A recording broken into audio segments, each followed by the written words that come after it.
সুপ্রিয় দর্শক সবাইকে ইকমার্টের পক্ষ থেকে আমরা শুভেচ্ছা জানাচ্ছি।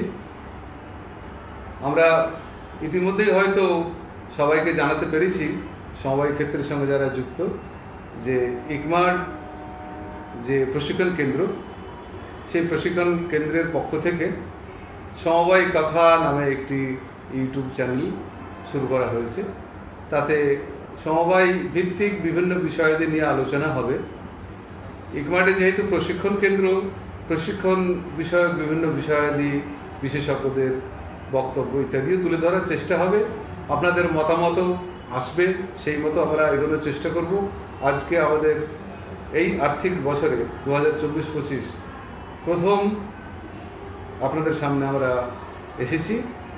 আজকে আমাদের আলোচনা হবে মূলত সমবায় ব্যাংকের মধ্যে দীর্ঘমেয়াদী ক্ষেত্র যেটা কার্ড ব্যাংক বলি আমরা, এআরডিবি।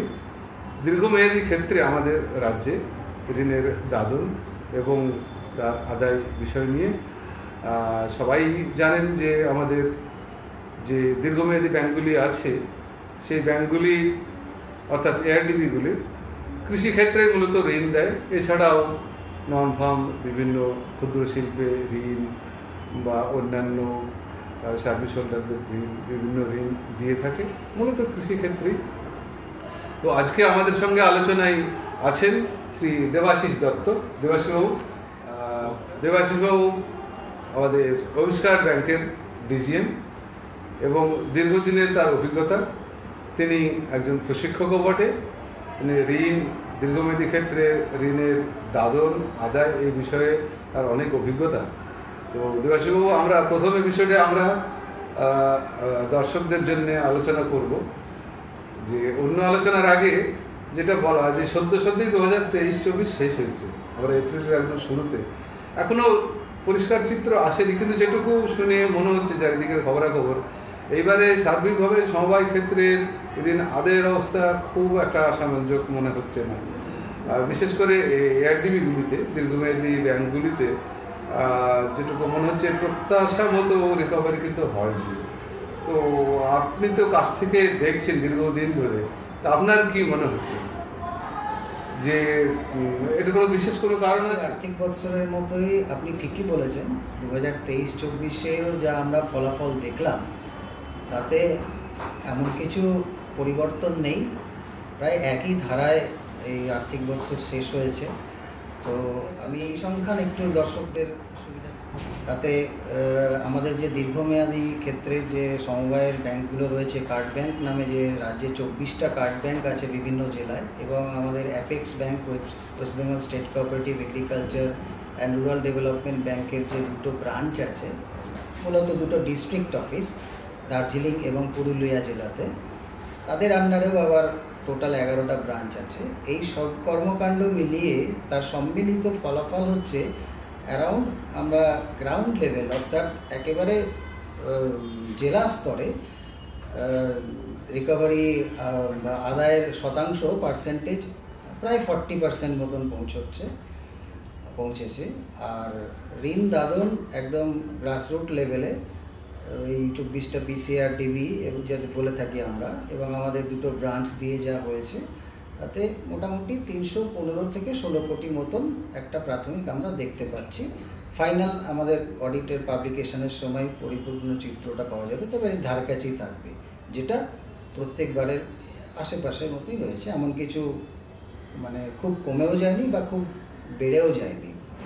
এই প্রসঙ্গে একটু বলে থাকি যে দীর্ঘমেয়াদী ঋণ ক্ষেত্রে কার্ড ব্যাংকের যে কার্যকলাপ, যেটা একটু দর্শকদের অবহিত করার জন্য বলি যে এই ব্যাংকের ঋণ দাদনটা পুরোটাই রিফাইন্যান্সে চলে। অর্থাৎ আমাদের এই ব্যাংকে কমার্শিয়াল ব্যাংকের যেমন ডিপোজিট থেকে লেন্ডিং করা হয়, তাদের ডিপোজিট মোবিলাইজড ফান্ড থেকে, আমরা কিন্তু নাবার্ড থেকে, national bank for agriculture rural development, সেখান থেকে আমরা বড় করি, টাকা ধার করি, এবং আবার আমাদের জেলা স্তরের ব্যাংকগুলোকে তাদের বাৎসরিক টার্গেট অনুযায়ী এবং তাদের ঋণ গ্রহণ বা তাদের ঋণ প্রাপ্তির যোগ্যতা নির্ধারণ মাপকাঠি করে তারপর বাৎসরিক অ্যালোকেশন হয় তাদের, সেইভাবে আমরা দিয়ে থাকি। একই রকমভাবে আদায় হয়ে যাওয়ার পর আবার সেটা আমাদের কাছে ফিরে আসে, আমরা আবার সেটাকে উল্লেখ করি যে আপনি বলছিলেন যে আদায়ের চিত্রটা অন্যান্য বছরের তুলনায় এমন কিছু খুব একটা আলাদা নয়, এরকমই হয়, কিন্তু তবু কিন্তু প্রত্যাশা মতো এটাকে তো কমই বলতে হবে আদায়টা। তো আমরা একটু আদায়ের ব্যাপারটা আপনার কাছ থেকে একটু জিজ্ঞাসা করি যে আমাদের যে এআরডিবিগুলি আছে তাদের কি কোনো ত্রুটি আছে পদ্ধতিগতভাবে, মানে আদায়কে ইচ্ছে একটু বেটার করা সম্ভব ছিল মনে হয়? দেখুন, আপনি খুব সুন্দর একটা প্রশ্ন করেছেন।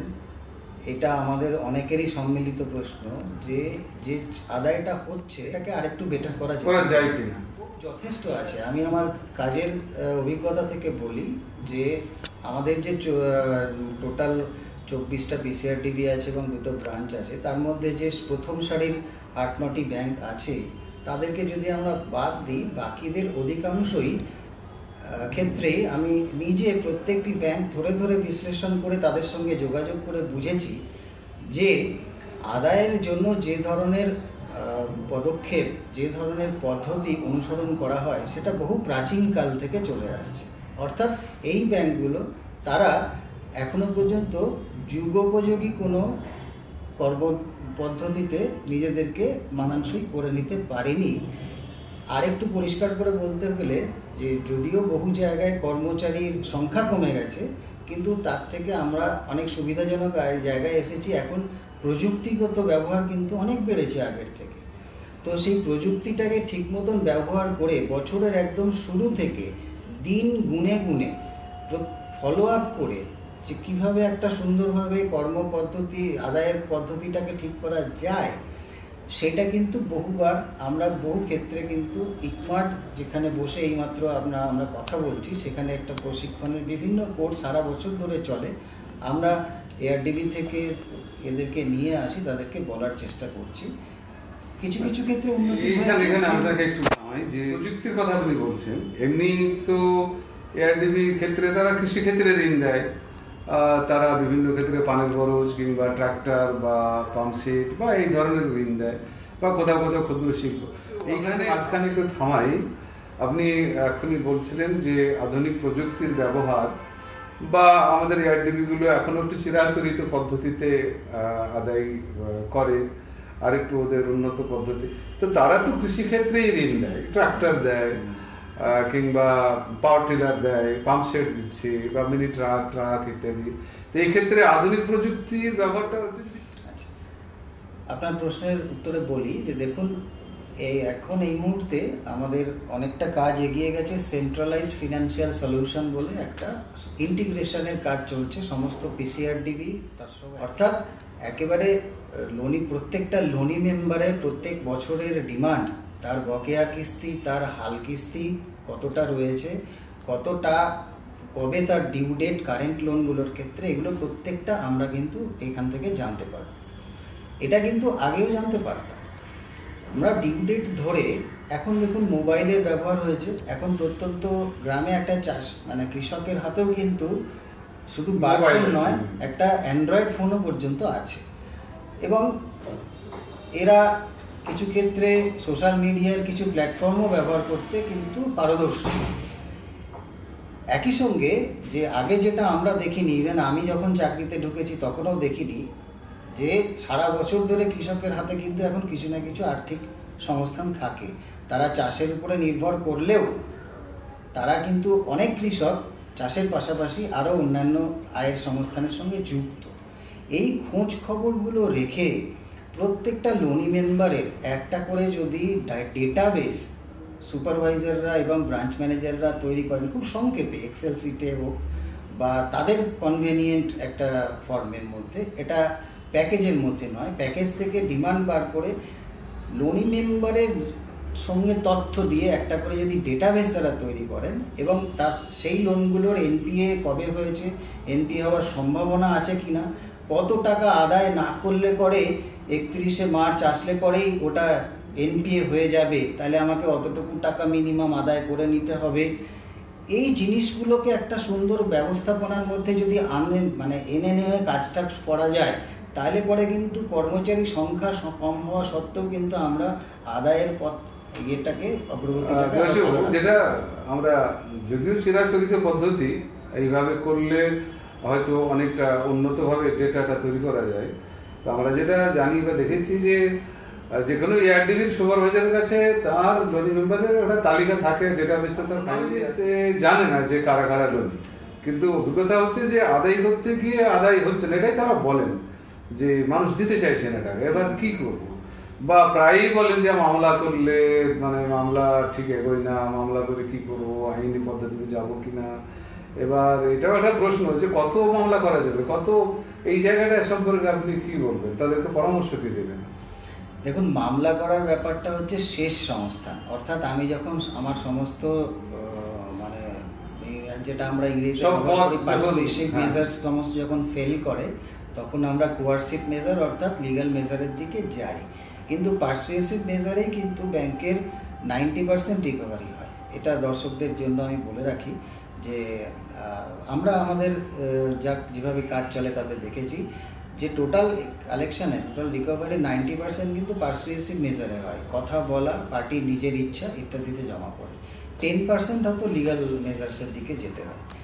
তা আমি লিগ্যাল মেজার্সটা পরে ভাববো যখন আমার কাছে সব অস্ত্র শেষ হয়ে যাবে, কিন্তু পারসুয়েসিভ মেজারে ভ্যারাইটি অফ এই পারসুয়েশন মানে তো এটা বোধহয় আমরা দেখি নর্মালি যে ওই যখন বছরের শেষে 2-3 মাস একটু ছোটাছুটি করে, এই এপ্রিল মাস শুরু হয়েছে, এই সময় থেকে কিভাবে আপনার মনে হয়? দেখুন, আমি এখানে আপনাকে আরেকটু সময়ের থেকে আরেকটু পিছিয়ে নিয়ে যাব। লোন আদায়ের কাজ আমার শুরু হয় ঠিক যেদিন থেকে আমি লোনের আবেদনপত্রটা ব্যাংকে গ্রহণ করি। অর্থাৎ আমি বলতে চাইছি যে লোন যে আমি স্যাংশন করব, লোন স্যাংশনের যে টাইম, লোন স্যাংশনের টার্মস অ্যান্ড কন্ডিশনস, এগুলো যদি ঠিকভাবে সময় মতনভাবে সার্ভিস দেওয়া যায় লোনি মেম্বারকে, এবং লোন দেওয়ার দিনই যদি লোনি মেম্বারকে বলা যায় এই দিন তার ডিউ ডেট, এই দিন তাকে কিস্তির টাকা দিতে হবে, তাকে প্রতি মাসে দিতে হবে, এই তারিখের মধ্যে দিতে হবে, তাহলে আমার প্রথমে কিন্তু লোনি মেম্বারকে আসলে তার বিভিন্ন তথ্য দিয়ে তাদেরকে দিতে হবে। মানে আপনি বলছেন যে সমস্ত কিছু লোন দেওয়ার সময় যেন গ্রাহক বিরক্ত না, মানে পরিষেবাটা যেন ঠিকঠাক দীর্ঘমেয়াদী ক্ষেত্রে একটা অভিযোগ আছে যে যেহেতু জেলা থেকে আবার রাজ্য স্তরে আসে, অ্যাপেক্স ব্যাংকে স্যাংশন হয়, একটা লম্বা সময় লাগে, তো সেই ক্ষেত্রে এটাকে পরিষেবা আরো কি করে উন্নত করা যেতে পারে বলে আপনার? দেখুন, ইদানিংকালে আমরা একটা উদ্যোগ গ্রহণ করেছি যে বিশেষ করে আমাদের ব্রাঞ্চে এবং খুব শীঘ্রই আমরা এটা সমস্ত এআরডিবিতেও সার্কুলেট করব, যে লোন ফাইলের বাঁ দিকে আন্ডার কভারে একটা ক্যালেন্ডার থাকবে যে কবে লোনের আবেদনপত্র গ্রহণ করা হচ্ছে, কবে সুপারভাইজার সেটাকে গ্রহণ করছেন ব্রাঞ্চ ম্যানেজারের কাছ থেকে, এনকোয়ারি কবে হলো, স্পট এনকোয়ারি, ব্রাঞ্চ ম্যানেজার কবে সেটা রিসিভ করে উকিলকে দিয়ে অ্যাডভাইজার রিপোর্ট করানো। আমি এগুলো স্টেজগুলো বলে যাচ্ছি, এরকম অনেক স্টেজ আছে অ্যাপেক্স ব্যাংক থাকা পর্যন্ত। আমরা টোটাল স্টেপটাকে বলেছি যে যেখানে একটা অনেকদিন আগেই লোন ম্যানুয়ালে এখানে বলা আছে যে নির্দিষ্টভাবে যে ম্যাক্সিমাম সেলফ স্যাংশনে হলে পরে ম্যাক্সিমাম 15 দিন, আর অ্যাপেক্স ব্যাংকের স্যাংশন হলে পরে ম্যাক্সিমাম 1 মাস।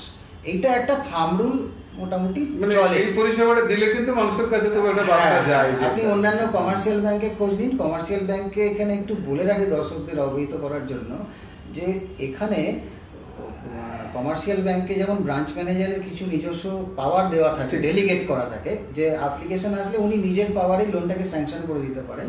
কিন্তু আমাদের কার্ড ব্যাংকের ক্ষেত্রে দীর্ঘমেয়াদী সেক্টরে কিন্তু লোন কমিটি স্যাংশন করে, এখানে কোনো ব্রাঞ্চ ম্যানেজারের হাতে সেই পাওয়ার নেই। সেই জন্য আমাদের ক্ষেত্রে লোন স্যাংশনের জন্য একটু টাইম লাগে।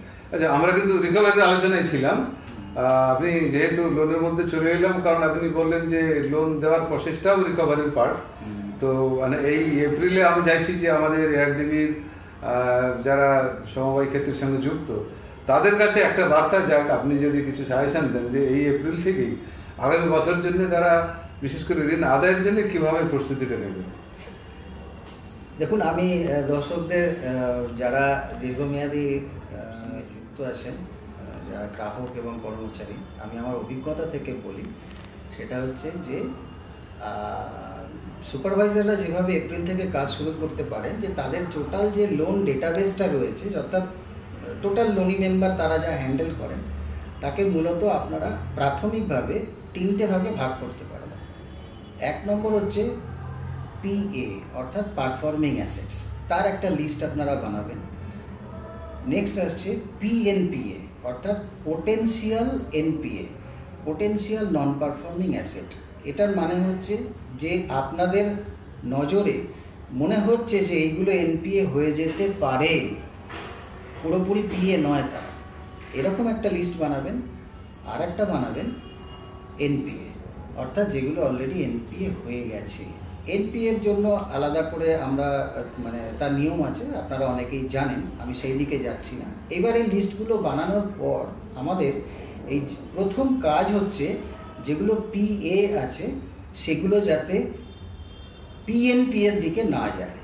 আমার প্রথম কাজ হচ্ছে যে ঝুড়িতে যে ফলগুলো ভালো আছে সেই ফলগুলো যেন ভালোই থাকে, অর্থাৎ তার সেবা যত্ন করা, জল ছেটানো টাইমলি, সেগুলো যাতে শুকিয়ে না যায়। অর্থাৎ এই লোনি মেম্বারদের সঙ্গে রেগুলার তাদের সঙ্গে টাচে থাকা, কন্ট্যাক্টসে থাকা, ফোন করা, তাদের ভালো মন্দ খোঁজ খবর নেওয়া, এবং তারা ঠিক যে সময় টাকা দেওয়ার কথা ঠিক সেই সময় তার বাড়ির থেকে টাকা পৌঁছে নিয়ে যাওয়া, এইরকম তাদের সঙ্গে টাকা। বাস্তবে কিন্তু দেখা যায় পদ্ধতিটা অনেকে উল্টো করে,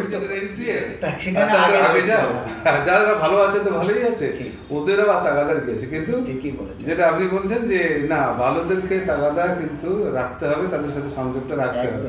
একদম। আচ্ছা, আমরা মানে এই আলোচনা যদি মনে হয় কমেন্টে আপনারা জানাবেন। এই ফাঁকে একটু আমাদের দর্শক মণ্ডলীকে, সমবায়ী যারা আছেন তাদের কাছে একটা অনুরোধ রইল যে আপনারা ভালো লাগলেও বলবেন কমেন্ট বক্সে, যদি কিছু মানে সাজেশান থাকে, কোনো পরামর্শ দেওয়ার থাকে, কারণ আমরা এই পথে যাত্রা শুরু করেছি সদ্য, সেটাও জানাবেন। এবং আরও 5 জনের কাছে যেন ছড়িয়ে যায় তার জন্য অবশ্যই সাবস্ক্রাইব করবেন, একবার সাবস্ক্রাইব করবেন, আমরা যাতে আপনাদের কাছে আপনাদের চাওয়ার মতো আমাদের যতদূর সম্ভব তুলে ধরতে পারি। তো আমরা তো মনে হচ্ছে এই আলোচনা আরও অনেক কিছু পৌঁছে দেওয়ার মতো আছে। আমরা আজকের পর্বটা বেশি আর দীর্ঘায়িত করবো না, শুধু ব্যবসায়ীকে শেষ একটু জিজ্ঞাসা করি যে অনেক ARDB আছে যারা লোন দিতে পারছে না, ওরা বলছে আমরা রিফাইন্যান্স পাচ্ছি না। তো তারা যদি রিফাইন্যান্স না পায়, ও তাদের ফান্ডও হয়তো সেরকম নেই, তাহলে ওই রিকভারির প্রক্রিয়াতে প্রথমেই আটকে যাবে, ওরা লোন না দিলে রিকভারিও ভালো হবে না। এই জায়গাটা থেকে কি বলবো, পরামর্শ কি?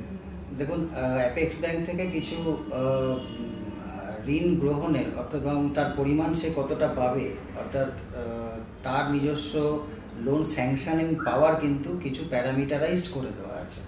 সেক্ষেত্রে সবথেকে মানে খারাপ যেটা, সেটা হচ্ছে যে ওই ARDBর হাতে স্যাংশনিং পাওয়ার একেবারেই না থাকা, অর্থাৎ সেলফ স্যাংশনিং পাওয়ার, নিজের কোনো লোন স্যাংশন করে ডিসবার্স করার ক্ষমতাটা একেবারে শূন্য। সেক্ষেত্রে তারা যদি কোনো লোন প্রপোজাল পান তাহলে সেটা অ্যাপেক্স ব্যাংকেই পাঠিয়ে দিতে হবে। এরকম আমাদের বেশ কিছু PCRDB আছে, 7-8টা PCRDB আছে। সেই সব ক্ষেত্রে আপনি যেটা বললেন যে হ্যাঁ, এটা আমরা স্বীকার করি যে লোন না দিলে পরে লোন আদায়টাও একটা সংকটের মধ্যে পড়ে যায়। কিন্তু দেখুন, একটা জায়গা থেকে শুরু করতে হবে যে সেক্ষেত্রে তাদের লোন তারা একটু যদি তারা তাড়াতাড়ি করে, অর্থাৎ একটু দ্রুত যদি লোনে অ্যাপেক্স ব্যাংকে পৌঁছে দেন, আমাদের অ্যাপেক্স ব্যাংকে মাসে 2টো করে, মানে বছরের মানে 10 মাস মাসে 2টো করে মিটিং হয়, প্রতি লোন মিটিং হয়, লোন স্যাংশন মিটিং হয়। এবং ফেব্রুয়ারি আর মার্চ এই 2টো মাসে 4টে করে মিটিং হয়। আসলে মানে এটা তাহলে ঠিক নয় যে অ্যাপেক্স ব্যাংক লোন দিচ্ছে না, সেটা ঠিক না। লোনটা অ্যাপেক্স ব্যাংক থেকে মঞ্জুরি নিয়ে যেতে হবে, এবং ভালো লোন প্রপোজাল পান, এবং যেটাই পান না কেন সঙ্গে সঙ্গে একটু দ্রুত আমাদের এখানে পৌঁছে দিয়ে, যদি কুরিয়ারের ব্যবস্থায় না হয় স্পেশাল মেসেঞ্জার, অনেকটা এই যে প্রযুক্তির সময় হয়ে গেছে। এবং আপনাদের দর্শকদের জ্ঞাতার্থে বলে রাখি যে যদিও এটা আমাদের ভাবনার স্তরে আছে যে এরপর স্যাংশন প্রসেসটায় লোন ফাইল হার্ড কপি ওয়েবসাইটে আসবে, সেটাও আমরা আস্তে আস্তে সরলীকরণ করছি, যে টোটাল স্ক্যান লোন ফাইল যত অনলাইনে আমাদের আরো অনেক বাঁচবে। এবং কিছু কিছু ক্ষেত্রে আমরা 15 দিন অন্তর গ্যাপ এই কারণেই রেখেছি যে PCRDBতে মাসে এখানেও কিন্তু মাসে 2টো করে মিটিং হয়। এবং আমরা আমাদের calendar loan and recovery committee, যেখানে অ্যাপেক্স ব্যাংকের লোন ফাইল স্যাংশন হয়, তার ক্যালেন্ডার অগ্রিম আমরা কিন্তু জানিয়ে দিই প্রত্যেকটা পিসিআর টিভি। আমি পিসিআর টিভি যারা আছেন সেখানকার ম্যানেজমেন্ট কর্তৃপক্ষকে অনুরোধ করব যে তারা আমাদের ক্যালেন্ডার দেখে তার এক সপ্তাহ আগে আপনাদের নিজেদের মিটিংয়ের ডেট ঠিক করুন। তাহলে করে হবে কি যে আপনারা আমাদের এখানে পাঠাবেন, আমাদের এখানে পৌঁছবে, আমরা তাহলে ব্যাপারটা সময় যাতে সংক্ষিপ্ত হয়। এবং আমরা এটাও বলে দিই, এটাও আছে আমাদের ঊর্ধ্বতন কর্তৃপক্ষের আদেশ আছে যে মিটিংয়ের আগের দিনও যদি অ্যাটলিস্ট ফাইল এসে পৌঁছায় তাও আমরা কিন্তু সেই ফাইল পরের দিনের মিটিংয়ে স্যাংশন করতে দিই। ধন্যবাদ অনেক দেবশ্রীবাবু। আমাদের মনে হয় এটা প্রত্যাশিত যে আমাদের কাছে এরকম অনুরোধ আসবে যে এরকম আলোচনা আগামীতে আরও দরকার হবে, তখন আমরা আবারও দেবশ্রীবাবুকে নিয়ে আমরা বসবো ওয়েস্টকার্টের পক্ষ থেকেও এবং আমাদের ইকমার্টের পক্ষ থেকেও। এই যে পরামর্শ বার্তাগুলি হয়তো তাদের কাজে লাগবে। আমরা দর্শক মণ্ডলী, আমরা আজকের এপিসোড এখানেই শেষ করব। যেটা পেলাম আমরা, আমাদের ধারণা যে আপনাদের নিশ্চয়ই কিছু না কিছু এই পরামর্শ কাজে লাগবে। যে কিছু 6-7টি এআরডিবি যাদের এখনও ঋণ দাদন নিয়ে নানা রকমের সংশয়, নানা রকম ভাবনা আছে, দেবাশিবাবু এখনই জানালেন যে তাদেরকে তো শুরুটা করতে হবে, উদ্যোগ নিতে হবে তাদের কাছে। উদ্যোগ নিলে কিন্তু ওয়েস্টকার্ট ব্যাংক যথাসম্ভব যত দ্রুত পরিষেবা দিয়ে তাদেরকে পাশে দাঁড়িয়ে তারা যেন ঘুরে দাঁড়াতে পারে সেই চেষ্টা থাকবে। তো আপনাকে ধন্যবাদ। দর্শক মণ্ডলীকে সবাইকে আবারও ধন্যবাদ। সামনের এপিসোডে আবার দেখা হবে। ভালো থাকবেন।